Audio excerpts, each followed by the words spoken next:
Tomou conta do noticiário nesses últimos dias a caminhada de Nicolas Ferreira, de Minas Gerais até Brasília, em nome da liberdade do Brasil, em nome da liberdade do povo brasileiro. E a cada quilômetro que passava, cada vez mais apoiadores e políticos bajuladores do bolsonarismo se somavam a essa caminhada. Mas afinal, trata-se da defesa da liberdade do Brasil em relação ao quê?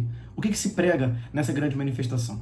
A grande questão é que essa caminhada do Nicolas Ferreira expõe aquilo que já está escancarado no Brasil e que infelizmente tem se confirmado como uma tendência, que é a completa despolitização de boa parte da população brasileira quando o assunto é política nacional. Meu nome é Eric Porto, sou diretor aqui do Instituto Brasil 21 e peço que, por favor, se inscreva aqui no canal para a gente continuar trazendo as informações e as análises que nós trazemos sempre sobre política nacional e política internacional. Bom, hoje é domingo e aparentemente é hoje que vai acontecer, que está acontecendo, né, a finalização da caminhada lá em Brasília, e até onde se sabe o momento já tivemos aí alguns incidentes acontecendo. Um raio atingiu boa parte dos manifestantes, que eu honestamente espero que estejam bem, né? É uma responsabilidade muito grande manter uma manifestação daquela, uma caminhada daquela, debaixo das condições climáticas que estão atingindo o Brasil nesse momento. São chuvas muito fortes e temporais muito graves e perigosos para você ficar caminhando aí em rodovias, estradas que não possuem o mínimo de infraestrutura para te proteger desse tipo de perigo, né? Mas enfim, espero que todos estejam bem, né? Já tem alguns aí no hospital até onde eu sei, mas independente do lado político, ninguém quer ver nenhum brasileiro se ferindo, passando por apuros,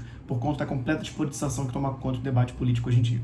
Mas a gente teve hoje essa finalização desse ato, né, que honestamente foi um ato bem sucedido por parte dos bolsonaristas. O Nicolas conseguiu o que ele queria, que era primeiro jogar para a base dele, uma vez que ano eleitoral é importante que ele consiga ali estar engajado com o seu público, que é quem vai dar voto para ele ao longo desses meses eleitorais que estão se aproximando.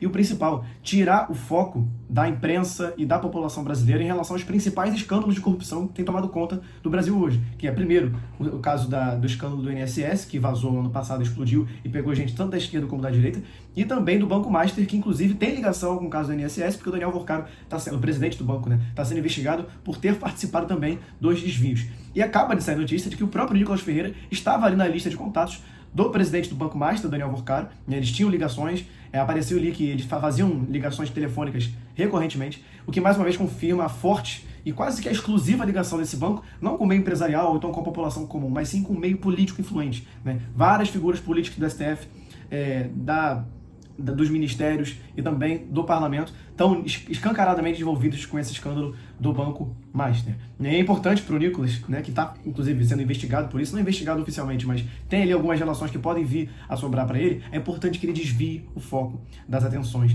e queira jogar para a base dele em ano eleitoral para poder safar a sua imagem e também garantir a sua reeleição. Mas para além da gente poder discutir aqui esses objetivos que eu tracei aqui em relação ao Nicolas Ferreira, é importante a gente notar a infeliz tendência no Brasil de que o engajamento político e a militância política seja cada vez menos politizada, cada vez mais apolítica e defendendo coisas que muitas das vezes as pessoas que estão lá nas ruas não sabem o que estão defendendo. O Nicolas falou de fazer uma caminhada e uma manifestação em nome da liberdade do Brasil, né? Porque mais uma vez os bolsonaristas batem naquela tecla da ditadura do STF.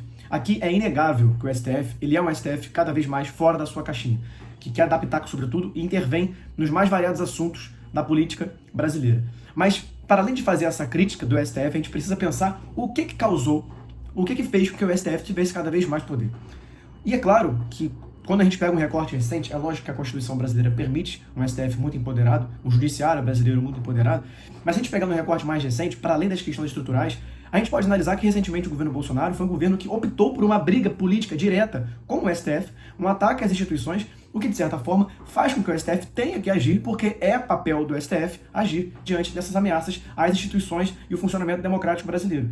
E aqui eu não estou defendendo o STF nem nada do tipo, eu tenho todas as minhas críticas feitas ao STF já expostas em alguns vídeos daqui do canal, mas a verdade é que o bolsonarismo, enquanto corrente política, atuou e atua como um desestabilizador da ordem, como um agente do caos, e o inimigo preferido, escolhido por Bolsonaro ao longo dos seus 4 anos de governo, foi o STF. E não foi à toa. Ele precisa de um inimigo comum para poder jogar para o seu público ali que está sendo perseguido, de que existe uma máfia no Brasil, um sistema corrupto, e o STF, além do PT e do Lula, foram os alvos escolhidos pelo bolsonarismo e que segue até os dias de hoje. E quanto mais você tensiona essa corda, essa relação entre o grupo bolsonarista, que é muito popular no Brasil, e o STF, a tendência é ver cada vez mais o grupo bolsonarista se articulando e agindo e fazendo besteiras nas ruas Brasil afora, e cada vez mais o STF tendo que agir para corrigir tais falhas e também impor o seu poder poder dentro dessa disputa política que existe entre os poderes legislativo e judiciário hoje.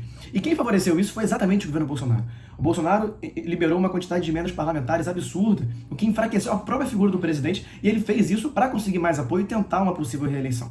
Ele fragilizou completamente a figura do presidente, que desde o impeachment da Dilma já vinha se fragilizando. Tudo isso num país no qual o próprio presidente já naturalmente tende a ter menos poder frente aos demais poderes, nesse desequilíbrio institucional que existe na nossa democracia liberal. E aí agora, depois de anos de enfraquecimento da figura do presidente, e agora perseguições contra o Bolsonaro, que talvez sejam legítimas, talvez não quero entrar nesse mérito, aí eles chamam o público deles, o povo brasileiro, para lutar pela liberdade. Liberdade é essa que eles enfraquecem diariamente quando menosprezam a política, quando despolitizam o seu público e tornam eles reféns de uma ignorância política completa, né?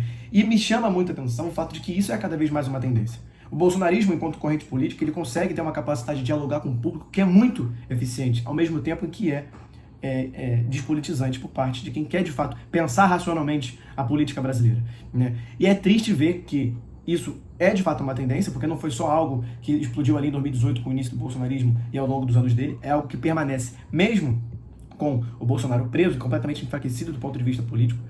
E é claro que isso vai ser uma tendência, uma vez que vários políticos querem pegar esse espólio do bolsonarismo, esse resto do bolsonarismo, querem chamar para eles a responsabilidade. E o Nicolas, meus amigos, ele é uma liderança muito importante, porque ele tem o método da comunicação que funciona no meio bolsonarista.